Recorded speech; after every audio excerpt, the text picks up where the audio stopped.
안녕하세요. 대단히 입시계 제임스입니다. 이제 대학 학비는 당장 올해 입시생이 아니더라도 어느 시점에서는 심각하게 고려를 해야 하는 수준에 이르렀습니다. 주위를 둘러보면은 다들 별 문제 없이 대학에 보내는 듯 보여도요, 재정적인 문제에 있어서는 많은 고민과 희생을 감수하는 게 사실이죠. 학비 정도는 별 문제가 안 되는 소득 상위 계층이거나 복지 혜택의 주된 대상이 되는 저소득층 같은 경우에는 선택이 단순해질 수밖에 없지만요. 중간 소득 계층의 부모들의 입장에서는 오히려 고민이 더 될 수밖에 없는 문제입니다. 따라서 자녀들이 어릴 때부터 529 플랜 같은 학자금 저축 등을 해놓지 않은 경우라면 부모의 은퇴 자금을 손대거나 결국 융자를 신청하게끔 되는 게 일반적인 수순이 되겠습니다. 그렇지만 론이라는 거 역시도 결국에는 갚아야 되는 빚이기 때문에 가장 좋은 경우는 갚지 않아도 되는 그랜트나 스칼러십을 받는 건데요. 니드 베이스 에이드 신청이 있어서 상대적으로 불리할 수밖에 없는 중산층 부모들의 입장에서 비싼 실질적인 학비와 감당할 수 있는 정도의 부담액과의 간극을 메워줄 수 있는 가장 효과적인 이상적인 방법은 메리트 장학금이라고 볼 수가 있겠죠. 따라서 메리트 장학금이라는 것이 공부 잘하는 내 자식이 대학에 갔더니 기특하게도 그런 것도 받아오더라 라고 말하며 즐거워하는 우연한 행운과 같이 느끼실 수 있는 부모님도 계시겠지만, 이제는 가정 상황에 따라서는 온전한 대학 교육을 위해서 계획적으로 노려봐야 되는 항목 중에 하나로 여기셔야 되는 겁니다. 지난 영상에서는 학비 부담을 줄이기 위한 메리트 장학금에 대해서 미리 알아두셔야 하는 필수 상식에 대해서 말씀을 드렸는데요. 오늘 이 시간에는 이러한 메리트 장학금을 반드시 받기 위해서 필요한 전략은 어떤 것이 있을까 하는 것에 대해서 말씀드리는 시간을 갖도록 하겠습니다.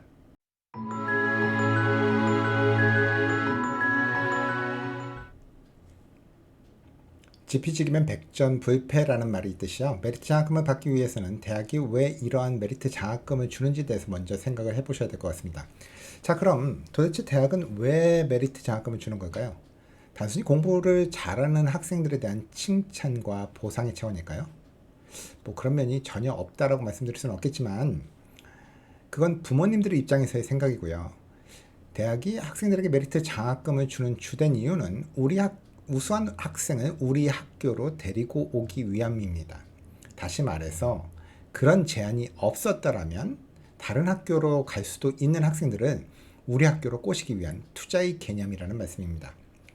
즉, 성적이나 학업 성취도가 높은 학생들을 많이 유인하게 되면 입학하는 신입생들의 평균 스펙 통계치를 높여서요, 대학의 순위와 명성을 높일 수 있게 되고, 그 결과로 다음 해부터는 더 높은 성적과 프로필을 가진 학생들이 지원을 하게 돼서 대학은 학생의 선택 폭이 점점 넓어지게 되는 것이죠. 반복해서 말씀드리지만 대학은 돈이 많거나 친절해서 장학금을 주는 것이 아니라 여러분들의 우수한 자녀가 대학의 자산이 되기 때문에 투자를 한다는 말이고요. 대학으로부터 더 소중한 자산으로서 가치를 인정받으려면 평균적인 다른 지원자들보다도 월등히 우수해야 한다는 것입니다.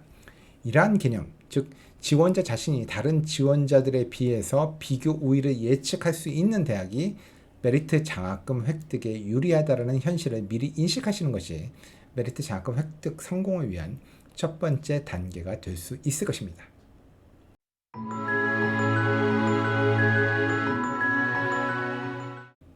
자, 그럼 메리트 장학금을 위한 가장 좋은 대학은 어떤 대학일까요? 기본적으로 메리트 장학금을 노리는 입장에서 가장 좋은 대학은 메리트 장학금을 많이 주는 대학이겠죠.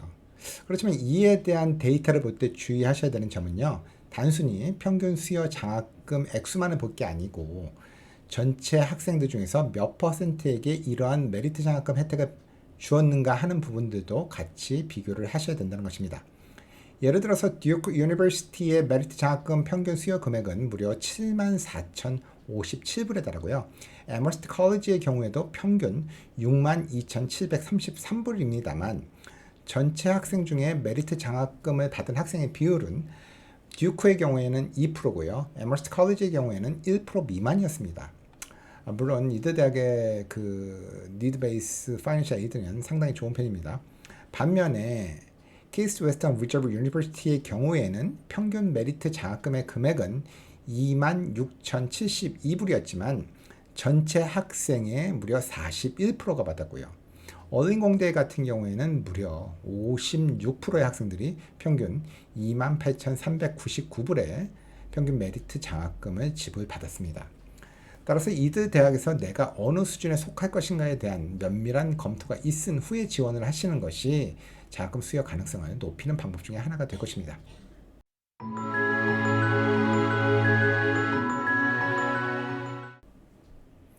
자, 그럼 메리트 장학금 획득을 위한 구체적인 전략에 대해서 한번 알아보도록 하겠습니다. 먼저 첫 번째는 원서 지원 방법과 마감일에 대해서 미리 알아놓으시라는 얘기입니다.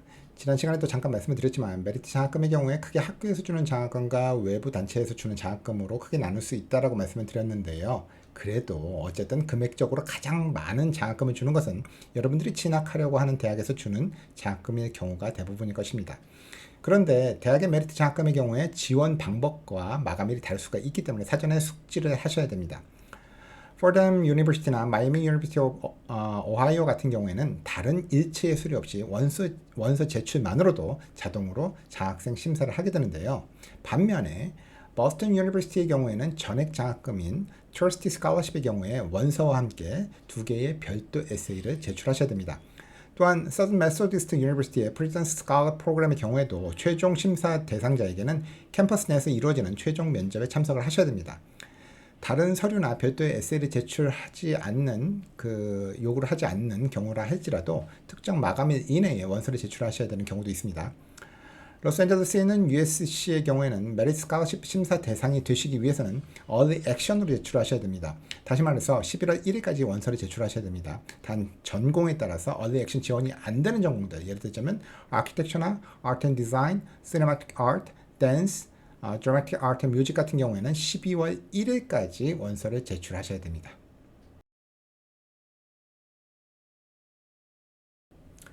생각을 달리하면 길이 보이는 경우도 있죠. 대학 진학이 갈수록 어려워진다는 말을 매년 듣고는 하는데요. 최근 들어서는 매년 역대급이다 하는 말들을 하고 있습니다. 그래서 이제 학생들은 대학 입시 지원을 할 때 제발 날 좀 뽑아줬으면 하는 간절한 마음으로 원서를 준비하곤 하는데요. 최근 발표되는 합격률만 살펴보더라도 30위권 내의 대학들의 대부분이 10% 이하의 한자릿수 합격률을 기록했습니다. 그런데 대학이 한꺼번에 수십 개씩 문을 닫는 상황이 아니라고 한다면 정말 그렇게 대학 지원자 수가 급격히 늘어만 가는 걸까요? 대학 경쟁률이 치열하다라고 하는 말은요, 일부 상위권 대학만에 국한된 사실이지 전체적으로 봤을 때는 전혀 사실이 아닙니다. 전에도 몇 번 말씀드렸습니다만 입학사정관들의 궁극적인 목표는 내년도 입학 목표 인원을 달성하는 겁니다. 그런데 2023년 기준 입학 목표를 달성한 사정관의 비율이 불과 40%에 지나지 않았습니다. 다시 말씀드려서 이와 같이 지나치게 치열한 경쟁률은 지원자들의 상위권 대학 지원 쏠림 현상 때문이고요. 하버드나 스탠포드 같이 수만의 학생들이 자신이 합격되길 기대하면서 불안한 마음으로 줄 서 있는 대학들도 물론 있지만요. 여러분들의 선택을 기대하며 기다리는 대학들도 수없이 많다라는 이야기를 드리고 싶습니다. 물론 여러분들에게 상위권 대학에 갈 수 있는 실력임에도 불구하고 무조건 낮은 대학을 선택하라는 말이 아닙니다. 그렇지만 맹목적인 명성을 쫓기보다는요. 내가 전공하려는 분야에 맞는 프로그램을 제공하면서도 나에게 재정적인 도움을 줄 수 있는 대학을 대학 선정 과정에서 고려해 보시는 것도 반드시 필요하다라고 말씀을 드리고 있는 겁니다.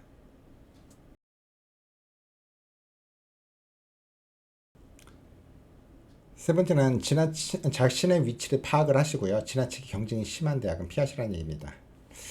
앞서 말씀드린 대학들, 특히 메리트 스칼러십을 목적으로 한 대학을 선정할 때 주의를 하셔야 되는 점은요. 좋은 대학을 선정하실 때 살짝 눈높이를 낮추어야 한다는 것입니다.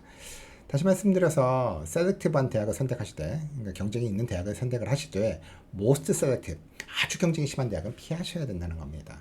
여기서 most selective 대학은 뭐 IB 대학을 포함한 같은 레벨에 있는 대학을 말하는 거고요. selective한 대학은 그보다는 인기가 약간 덜하지만 충분히 명문 대학으로서 인정을 받는 대학들을 이야기합니다. 이런 대학들 중 메리트 장학금의 기회가 많은 대학들에 대한 소개는 시간을 봐서 다음번에 해드리도록 하겠습니다. 사실 당연한 얘기죠. 여러분들의 목표가 학비가 얼마가 나오든 상관없이 합격만이 목표라면 여러분 성적으로 가장 뭐 치열한 경쟁에 든다 하더라도 약간의 가능성이 있다면 거기에 도전해 보시는 것도 상관이 없겠습니다만, 만약에 여러분들의 계획에 메리트 장학금이 있다라고 한다면 이런 대학은 피하시는 것이 아무래도 장학금 수요 확률을 조금 높이시는 방법이 될 겁니다. 입장을 바꿔서 여러분들이 입학 사정관이라고 생각을 한다면 누구에게 장학금까지 주어가면서 자신의 학교를 유치하고 싶겠습니까? 경매장에서도 높은 가격을 제시하는 사람이 낙찰을 받듯이요. 여러분들의 성적이나 다른 스펙들이 경쟁 지원자들보다 월등할수록 장학금을 탈 확률이 높아지는 것은 당연한 이야기일 겁니다. 따라서 대학 리스트를 구성 시에 다른 지원자들과 비교를 해서 여러분들의 위치를 냉정하고 정확히 파악하신 후에 리스트에 포함시켜야 합니다. 자신의 위치를 분석하는 자세한 방법은 다음 시간에 함께 설명드리도록 하겠습니다.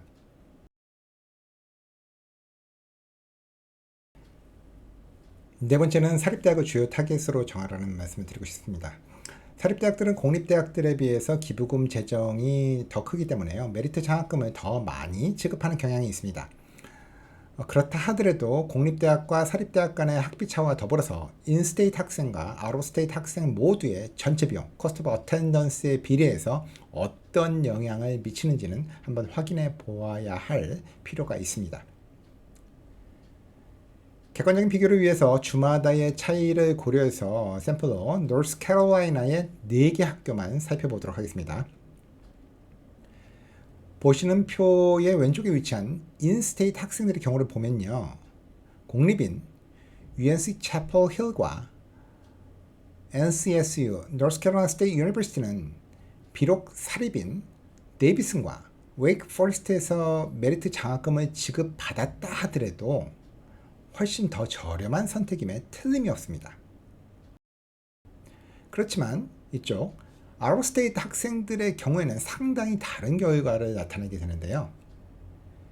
금액을 보시면 알겠지만 만약 여러분들이 타주 학생이고 아웃스테이트 학생이고 이 4개의 대학 중 하나를 고르게 되는 경우에는 상당히 어려운 고민을 해야 합니다. 실제로 뭐 데이비슨 같은 경우에는 총 코스트 오브 어텐던스가 UNC 채플 힐보다도 약간 더 저렴하게 되고요. NCSU보다는 살짝 높게 되죠.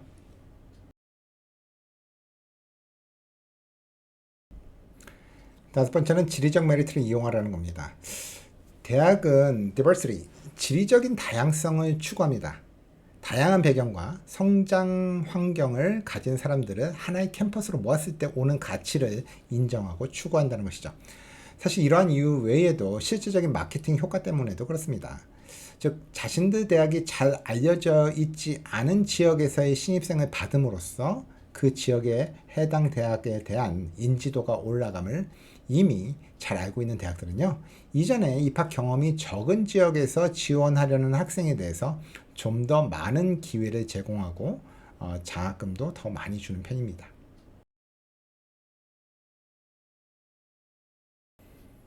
여섯 번째는 yield rate에도 정보가 있다는 말씀을 드리고 싶은데요. yield rate이라는 것은 합격 통보를 받은 학생들이 해당 대학에 최종 등록을 하는 비율을 말하는 건데요. 이 yield rate를 살펴보면 메리트 장학금을 받을 가능성에 대한 정보를 어느 정도 얻을 수가 있죠. 일반적으로 yield rate이 높은 대학일수록 메리트 장학금을 받을 가능성은 줄어듭니다. 대개 yield rate이 높은 대학들은 뭐 스탠포드, 하버드, MIT 같은 대학들인데 이러한 대학들은 지원자를 두고 경쟁할 필요가 전혀 없기 때문에 메리트 장학금을 미끼로 우수한 학생을 모집할 필요를 전혀 느끼지 않습니다. 반면에 yield rate이 낮은 대학들 같은 경우에는 이미 합격을 한, 그렇지만 아직 등록 결정을 하지 않은 학생들을 잡기 위해서 최대한 노력을 해야 되고요. 따라서 최대한 많은 메리트 장학금을 제한할 가능성이 높게 되죠. 따라서 여러분들이 메리트 장학금을 고려하신다면 대학 지원 리스트 작성 시에 yield rate과 관련한 정보에도 신경을 쓰셔서 작성하시기 바랍니다. 오늘은 메리트 장학금을 받기 위한 전략에 대해서 말씀을 드렸는데요. 실제로 공립이든 사립이든 대학들에는 학비를 현실적으로 쥐어줄 수 있는 메리트 장학금들이 있지만 이러한 장학금을 손쉽게 타낼 수 있는 능숙한 신입생들은 많지는 않습니다. 앞서 말씀드린 대로 보는 시각을 바꾸시고요. 미리 소스를 수집해서 차근차근 준비를 하신다면 훨씬 저렴한 학비로 대학 비용을 해결할 수도 있으실 겁니다. 오늘 내용 중에 셀렉티브한 대학들 중에 장학금을 많이 주는 대학을 노리라고 말씀을 드렸는데 다음 시간에는 뭐 이런 대학들 중에는 어떤 대학들이 있는지 뭐 다는 말씀을 못 드려도 어느 정도 샘플로 말씀드리겠고요. 그리고 자신이 특정 대학에서 장학금 받을 가능성이 있는지를 어떻게 파악하는지에 대해서 알아보는 시간도 함께 갖도록 하겠습니다. 지금까지 입시 전문가 제임스였습니다. 시청해 주셔서 감사합니다.